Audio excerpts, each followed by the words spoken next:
ध्यान इसलिए लिया है कि उन्होंने दर्द देखा है यूपी के अंदर, अत्याचार देखा है, बलात्कार देखे हैं। शोषित समाज के जो लोग हैं आज रोटी के लिए तरस रहे, सिलेंडर के लिए तरस रहे, खाने के लिए तरस रहे हैं। उन्होंने देखा कि बहन जी से बढ़िया कोई शासन का नहीं मिल सकता हमें, और यही योगी के शासनकाल में हुआ, अखिलेश जी के शासनकाल में हुआ। बहन जी से बढ़िया शासनकाल किसी का नहीं हो सकता है। हमने ठान लिया है, बहुत दुख दर्द देखे, बहुत दर्द उठाया है, बहुत दर्द सहा है। इस बार उत्तर प्रदेश में 2027 में बहन जी को मुख्यमंत्री बना करके दम लेकर के हम अपनी एक प्रेरणा लेंगे, ताकत मिलेगी हमें। और सारी पार्टियां तो पूरे जोर लगा रही है, आपके महापुरुषों को उन्होंने अपना लिया। देखिए ऐसा है कि वो अपना देखिए, इसलिए आज अभी मैं देख रहा हूँ अपना अखिलेश यादव जी एक पीडीए कर रहे हैं, काशीराम साहब की जयंती मना रहे हैं। काशीराम नगर किसने क्या नाम है नाम हटाया? अखिलेश जी ने। जितने भी हमारे महापुरुषों की फोटो लगी किसने तोड़वाई? अखिलेश यादव जी ने। और राहुल गांधी जी का एक स्टेटमेंट मैंने पढ़ा है कि अगर नेहरू जी होते तो मैं उनको सीएम बनाता। अरे काशीराम साहब ने तो राष्ट्रपति के लिए ठोकर मार दी, तुम क्या सीएम बनाओगे? और उस समय तुम कहाँ गए जब तुम्हारी सेंटर में सरकार थी? काशीराम को साहब को तुमने तो क्या नाम है आपने भारत रत्न क्यों नहीं दिया?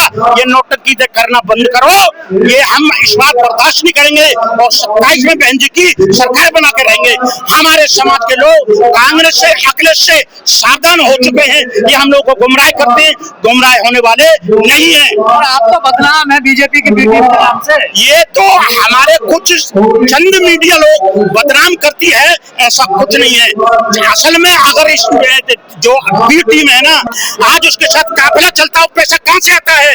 इस बार जनता ने ठान लिया ये आरएसएस और कांग्रेस का बीजेपी का चमचा है, दलाल है। इससे सावधान रहना। इसको तैयार किया गया इसलिए है कि बहन जी को कमजोर करने के लिए, पर बीजेपी समाज के लोगों को समझ में आ गई है। हम सावधान रहेंगे और बहन जी को 2027 में मुख्यमंत्री बनाकर रहेंगे। जनता जान चुकी है, आप उसके बहकावे में कतई नहीं आने वाली है। 2027 में हमें आप मिलाना और हम आपके मीडिया के सामने फिर आएंगे। जनता ने तो आपको मिट्टी में मिला दिया। ये सब बेकार की बात है। कौन कह रहा है मिट्टी में मिला दिया? बीएसपी का वोट परसेंट आप देखेंगे तो ना गिरा है ना गिरेगा। बीएसपी की भले ही सीट कम है, बीएसपी की भले ही सीटें कमाई है, लेकिन वोट परसेंट नहीं घटा है। क्या परसेंट वोट है बीएसपी का? चाहे कितना भी परसेंट वोट है, पर बीएसपी जितना हमारा समाज का वोट, जाटव समाज का 13-14% वोट है, वो आज भी कामयाब है और रहेगा। और इस बार बहन जी सब समाज को लेकर के चल रही है। पिछली बार इन लोगों ने गुमराह करा था, पर इस बार गुमराह होने वाले नहीं है। और इस बार सत्ता में 100% आएंगे हम लोग। क्या नीति क्या अपनाई आप? नीति हमारा संगठन बराबर काम कर रहा है। लोग नहीं, आप लोगों को नहीं दिखाई दे रहा भाई साहब, आपके आंखों के सामने काला चश्मा लगा है। जमीनी स्तर पे देखिए बीएसपी बहुत तेजी से काम कर रही है। अभी मैं पिछली बार मंडलों को बुलाया गया आज यहाँ पर। अभी पिछली बार मैं लखनऊ गया था 6 दिसंबर को। इतनी जनसंख्या भीड़ थी कि लाखों की जो सारे रिकॉर्ड बीएसपी ने अपनी खुद तोड़े हैं। हमारे लोगों को पार्टियां विपक्षी जो गुमराह करती हैं, इस बार गुमराह होने वाले नहीं है। और वोट परसेंट भी बढ़ेगा, सत्ता में भी हम आएंगे। मीडिया आपके पास नहीं, कैडर आपके पास नहीं बचा, कार्यकर्ता आपके पास नहीं बचे, तो कैसे सत्ता में आओगे? मीडिया हमारे शुरू से विरोध में रही है। कार्यकर्ता हैं, वो आप जैसों को नहीं दिखाई देते हैं। ये क्या कार्यकर्ता नहीं है? ये कौन है? ये बताइए आप। ये आज के दिन निकले बस। नहीं, ऐसा नहीं है मान्यवर, ऐसा नहीं है मान्यवर जी, निकलता है, ऐसा नहीं है सर। सच्चाई से कभी सर नहीं, मैं मानता हूँ, मैं मानता हूँ सच्चाई से। आप बिल्कुल अपनी बात सही कह रहे हो। कुछ बेचारे गुमराह हो जाते हैं, पर इस बार गुमराह होने वाले नहीं। चुनाव हारते हो आप लोग, कभी समीक्षा करिए। इस बार नहीं हारने वाले। मैंने आपको उदाहरण पिछली बार बता दिया। आप लोग हारते हो, कभी समीक्षा करिए। आप समीक्षा करिए, हमारी बहन जी आदरणीय समीक्षा करती है, हम लोग भी समीक्षा करते हैं। और उसका हमें बहन जी बताती है हमें, और उसका हम क्या नाम है, हार की कोई जिम्मेदारी लेता नहीं, क्यों नहीं लेते हैं? लेते हैं। उनको बताया जाता है, कार्यकर्ता को बताया जाता है। हमारी बहन जी हम लोग को देखिए, सुनिए, जब तक इस देश के अंदर ईवीएम रहेगी और सेंटर में बीजेपी आती रहेगी, जिस दिन आप ईवीएम को बंद कर दो, उस दिन मैं ये कह रहा हूँ बीजेपी का सफाया हो जाएगा। और सेंटर में क्या, उत्तर प्रदेश में क्या, जितनी भी भारत के अंदर राज्य हैं, बहुजन समाज पार्टी सत्ता में जरूर आएगी। ईवीएम को बंद कर दो। कई बार ऐसा होता है, बहन जी ऐसे ट्वीट कर देती है, जनता में मैसेज गलत चला जाता है। नहीं, वो समझने का फर्क है। पिछली बार आप लोग तुम समझाते क्यों नहीं जनता को? नहीं, पिछली बार बहन जी ने क्या बोला था? कि जी हम धन्यवाद करते हैं मोदी जी का, योगी जी का। उत्तर प्रदेश के अंदर लोगों ने उसको दूसरे सिरे से देख लिया। अरे उस वीडियो को बहन जी को पूरी सुनिए तो सही, आप पूरी वीडियो को सुनिए क्या बोला है। अखिलेश की सरकार में आता हमारे महापुरुषों के नाम से मूर्तियां तक तोड़वाई, जिले तक तोड़वाए और पार्कों की कोई सफाई वगैरह कुछ नहीं थी। बहन जी ने रिक्वेस्ट करी थी एक लेटर डाल करके योगी जी को कि जी पार्कों की सुविधा की जाए और ये लाइट वगैरह। एक आखिरी सवाल आपसे, जो वर्तमान स्थिति है चुनाव की, आपको लगता है बगैर मीडिया के जीता जा सकता है? देखो मीडिया हमारे शुरू से खिलाफ रही है। जीता जा सकता है, नहीं जीता जा सकता? बिल्कुल जीता जा सकता है। पहले हम 2027 2007 में का जो माहौल बना हुआ है, नहीं, माहौल तो मीडिया तो हमारे खिलाफ रहते। अभी तुम जैसे बेचारे कुछ लोग हैं जो इनके सारे हमारा थोड़ा अच्छा ठीक ठाक चल रहा है, बाकी कुछ लोग दलाल टाइप के भी हैं। आपको नहीं लगता बसपा को मीडिया में आना चाहिए? नहीं, बिल्कुल आना चाहिए, पर मुझे लगता है अपने मेरे स्वयं विचार है, मैं मीडिया के बिल्कुल राष्ट्रीय पार्टी है बीजेपी, उसका कोई प्रवक्ता नहीं है आज के टाइम में। कौन कह रहा है प्रवक्ता नहीं है? कौन जाता है? अरे भाई साहब, हम जाएंगे पूरब को तो दिखाएंगे पश्चिम को, क्यों भाई? हम जाएंगे कलकत्ता तो दिखाएंगे दिल्ली। हम बोलते हैं ये वो दिखाते हो वो, क्यों भाई? सही चीज को नहीं दिखाते आप लोग? सही भी तो दिखा सकते हो। रखिए ना अपना पक्ष, हम जाते ही नहीं हैं। क्यों नहीं जाते हैं? अरे जाते हैं, बात रखते हैं। अगर हमारा नंबर आता है ना, इतने एक बात बोलकर दूसरे को दे देते हैं, क्यों भाई? क्या देश के अंदर कांग्रेस ही रहेगी, क्या बीजेपी रहेगी, क्या आम आदमी पार्टी बढ़िया केजरीवाल रहेगा? अरे बसपा भी तो राष्ट्र पार्टी है। आपको नहीं लगता राष्ट्रीय पार्टी के पास मतलब 1000 प्रवक्ता होने चाहिए? भाई साहब, हम कह रहे हैं हमारे जो राष्ट्रीय प्रवक्ता है ना, वो जमीनी स्तर पर काम करते हैं, मीडिया के सामने काम नहीं करते। रिजल्ट क्यों नहीं आता? अरे रिजल्ट क्यों नहीं आएगा? मैंने बताया तो आपको भाई साहब, ये बीजेपी, कांग्रेस, आम आदमी पार्टी हमारे लोगों को गुमराह करती है। राहुल जी संविधान लेकर के हमारे लोगों को गुमराह करते हैं। अब उनकी समझ में आ गया हम गुमराह होने वाले नहीं है। 2027 में बहन जी को मुख्यमंत्री बनाएंगे। हम एक सूत्रीय कार्यक्रम और एक सूत्रीय फार्मूला बता दे रहे हैं उत्तर प्रदेश की सरकार को बदलने का और देश की सरकार को बदलने का। क्या फार्मूला है?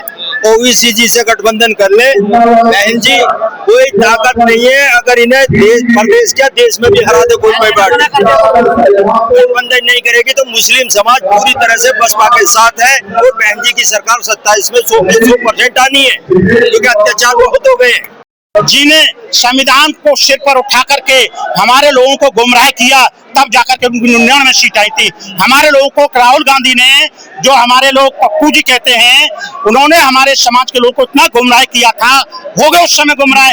लेकिन अब उनकी समझ में आ चुका है कि 2027 में आदरणीय बहन कुमारी मायावती जी को उत्तर प्रदेश की जनता ने ठान लिया है मुख्यमंत्री बनाने से कोई दुनिया की ताकत इस बार रोक ले। मतलब सारी कमी जनता की है, पार्टी की? जनता की कोई कमी नहीं है। जनता हमारी बेचारी भोली भी थोड़ी, कुछ चंद दलाल लोग हमारे समाज में पैदा हो गए जो गुमराह हो जाते हैं। इस बार ठान लिया, इस बार हम कोई गुमराह नहीं हुए और बहन जी को उत्तर प्रदेश के अंदर मुख्यमंत्री बना करके क्या ठाना है? आप लोग मोदी जी की चाल छोड़ दें और निश्चित रूप से 27 में बहन जी और 29 में बहन जी बनने जा रही है। आपने जो पत्रकार महोदय, आपने एक क्वेश्चन किया था इनसे पहले, जो वक्ता थे उनसे क्वेश्चन किया था कि यूजीसी पे जो है आपका क्या है? मैं अशोक पिप्पल हूँ, मैं आगरा से हूँ, बामशेप का हूँ, बामशेप से साथ। मेरा ये कहना है यूजीसी पे जो गाइडलाइन तैयार की थी गवर्नमेंट है, ये यूजीसी ने गवर्नमेंट संसद के द्वारा जो है कानून लाया गया दलित, SC, ST, OBC के लिए प्रोटेक्शन देने के लिए, और उसको जो है सरकार ने उसका जो है वो यूजीसी का कानून बनाया है। वो कानून बनाते ही जो 15% लोग हैं जिनका सब कुछ जो मीडिया भी है, उनकी भागीदारी हर तरफ है। एजुकेशन में जो टॉपर हैं उसमें आप क्या कहना? मैं ये कहना चाह रहा हूँ कि 15% लोगों ने जो विरोध किया है वो बहुत ही ऊंचे स्तर पे बैठे हुए हैं।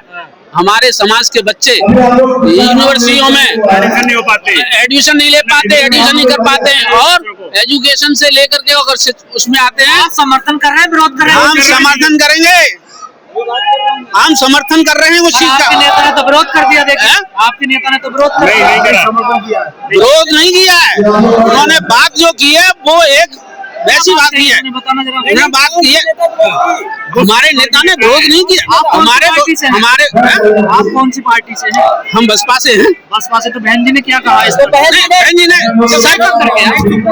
बहन जी जो है हमारी पार्टी बहुजन की पार्टी है, बहुजन की पार्टी है, तो हम बहुजन के हिसाब से बात कर रही हैं। बहन जी बहुजन के ये हिसाब से। समाज को बांटने वाले नियम थे, कौन से? ये वाले नियम? नहीं, समाज को बांटने वाले नियम नहीं है ये जो है। बहन जी क्यों कह रही है इसका? नहीं, ये कि हम सुप्रीम कोर्ट के फैसले का स्वागत करते हैं, उन्होंने रोक लगा दी। इस सुप्रीम कोर्ट के, अब ये बताओ देश में गृह युद्ध की स्थिति वैसे बन जाए उसकी स्थिति, तो क्या कोर्ट जो है संज्ञान नहीं लेगा?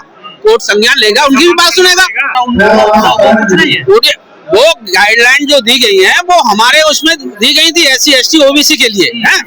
उनको कायदे से विरोध नहीं करना चाहिए जनरल समाज के लोगों का। ठीक है, अब 2027 में चुनाव है, सारी पार्टियां कमर कस रही हैं, PDA भी सबसे आगे। अब तो राहुल गांधी जी ने भी कह दिया, बड़ा प्यार उन्होंने मान्यवर साहब के प्रति जताया अपना, कहा कि नेहरू जी के समय अगर काशीराम जी होते तो मुख्यमंत्री बनते। क्या कहना है? वो तो ढोंग ही है। देखिए, मैं आपको बता दूं कि जब मान्यवर काशीराम साहब संघर्ष कर रहे थे उस समय ये लोग विरोध कर रहे थे। कांग्रेस के प्रत्याशी मान्यवर काशीराम साहब के आगे नहीं लड़े, बताइए, अब हराने का काम किया। बहन जी की जब सरकार बनी तो मान्यवर काशीराम साहब के नाम पर बहन जी ने तमाम प्रतिष्ठानों के नाम रखे।